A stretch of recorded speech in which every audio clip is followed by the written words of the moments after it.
This here represents the surface of life. Surface. And we see surfaces, you know, surfaces. And about 300 years ago, scientists, they started wondering what was this wood, and what was this metal, and what was it really? So they start looking into matter. So this side is matter, and this side is mind. Mind and matter. And the scientists, well, they discovered molecules. Deeper they went, and they discovered these atoms. And like I say, they thought that was the smallest particle for a long time. All these things we learn about in school. They went deeper, and they find inside the atoms these little electrons and neutrons and protons. And they went deeper and deeper and deeper, smaller and smaller particles, smaller and smaller particles. They found 4 forces. On a deeper level, the 4 became 3. And on a deeper level, the 3 became 2. And then, about 30 years ago, modern science, quantum physics, discovered the unified field. The unity of all the particles and all the forces of matter, of creation. Not only did they discover the unified field, but they found that everything that is a thing emerges from this field of no thing. Unmanifest it is. Unmanifest. It is no hyphen thing, but all things come from it. Anything that is a thing has emerged from this field of unity. It's oneness. The scientists know this exists, but if they wanted to get there, you can't get there. It's unmanifest. You can't walk into this field. But any one of those scientists could practice a technique, transcendental meditation, which, remember, true happiness is not out there. You're given a mantra, a very specific sound, vibration, thought. Very specific. It needs to be life-supporting at all deeper levels.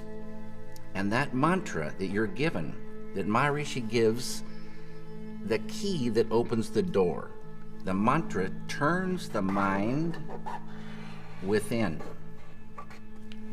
turns the awareness within, and you naturally dive. Why is it natural? Because each deeper level of mind and each deeper level of intellect has more happiness. And the deeper levels of mind and deeper levels of intellect correspond to deeper levels of matter. At the borderline of intellect, you transcend. Transcend is the key word. It means to go beyond. You're going beyond field of relativity, duality, experiencing oneness. Pure, unbounded, infinite consciousness.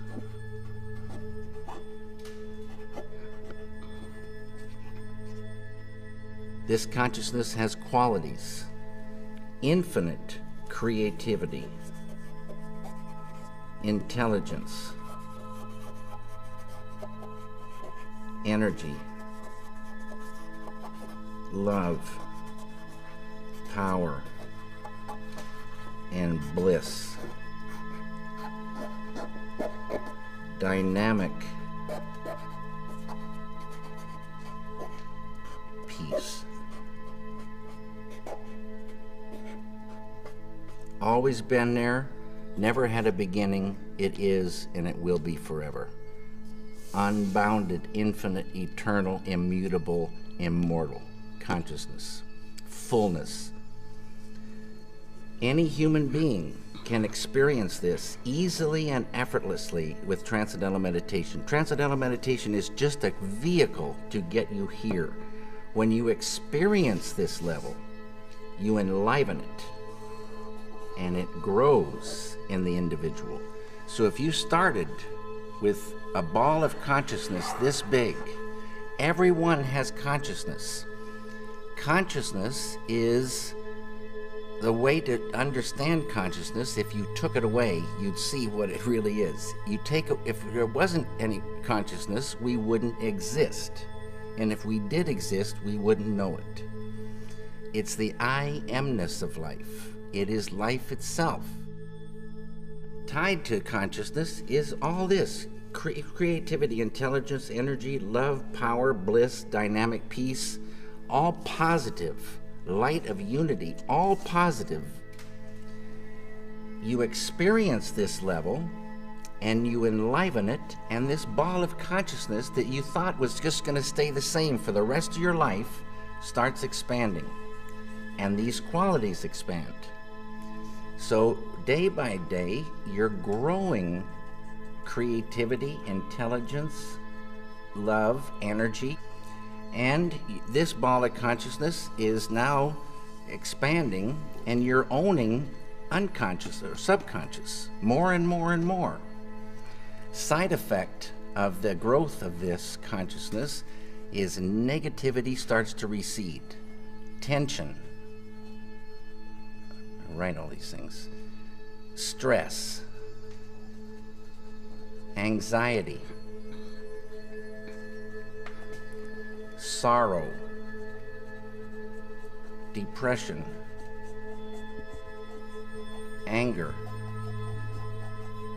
hate, fear, all starts to go. Can't live in the light of this.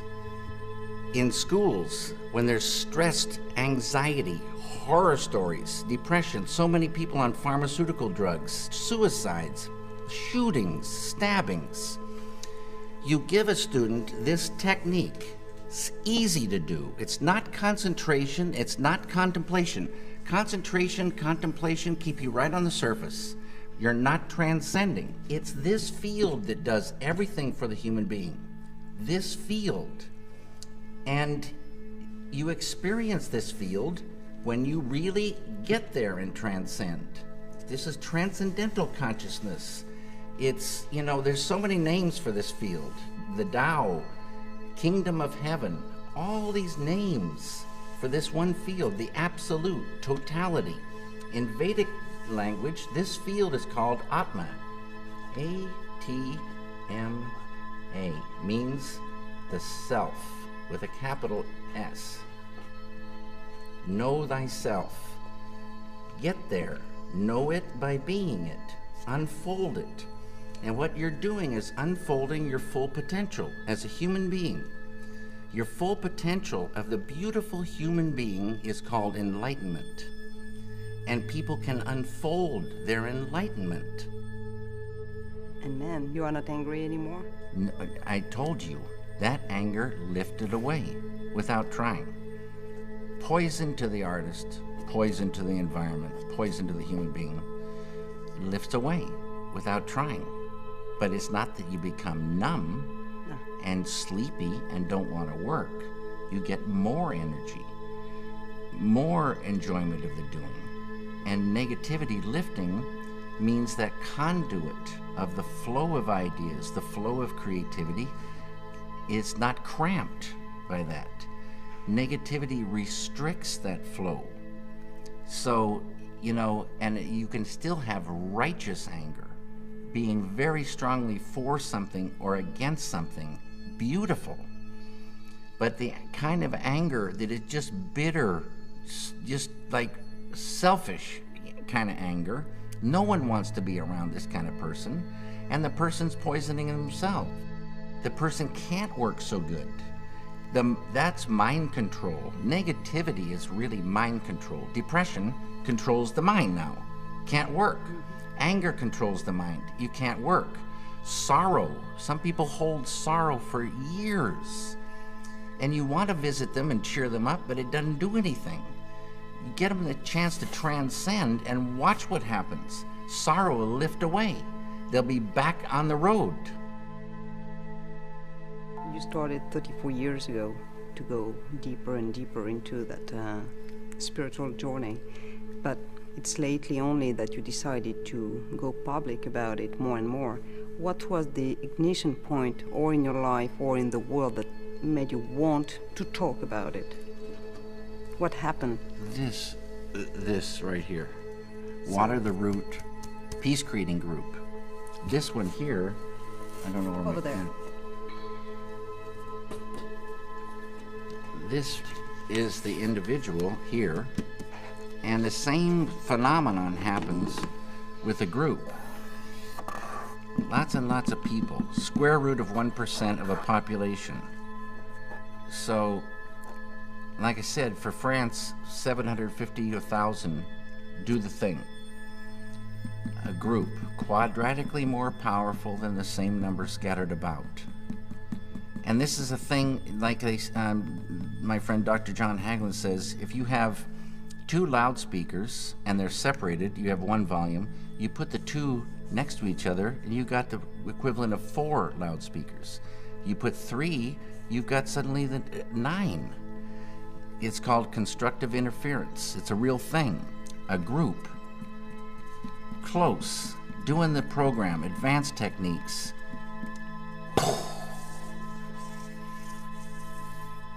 Day by day. Just like when you want to get electricity to the people, you build a power plant, generate that electricity, and they get it. And you want that power plant to stay. They got their computers running, their TVs running, the whole kitchen's running, and day by day by day, you're generating electricity. Day by day by day, you're generating dynamic peace. Beautiful thing. Human beings like a light bulb. And we enjoy that light inside, but we also radiate it. We affect our environment. Everybody knows that. You go into a room where there's been a bad argument, the argument's over, but you can feel that thing. You go into a room filled with felicite, bliss, and the power of that is so beautiful to be in. And this group radiates that. Side effect, negativity goes. Enmity and the enemy goes.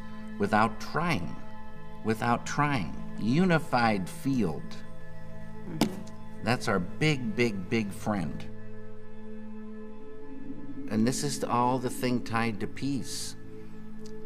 It gets to the point where you couldn't hurt another human being. It would be like hurting yourself. This is the way it is supposed to be. It's not the way it is, but it would be so beautiful. But the key is there. This feeling, it just grows and it's real.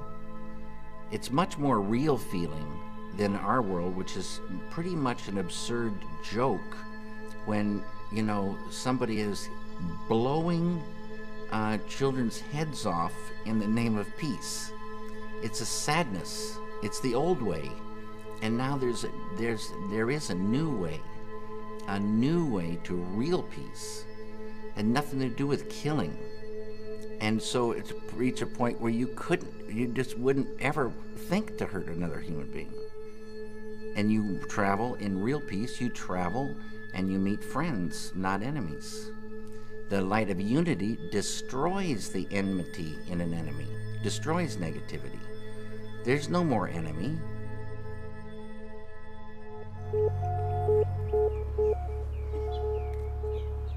I hope you enjoyed this documentary. Thank you very much. And I wish you all the very, very best.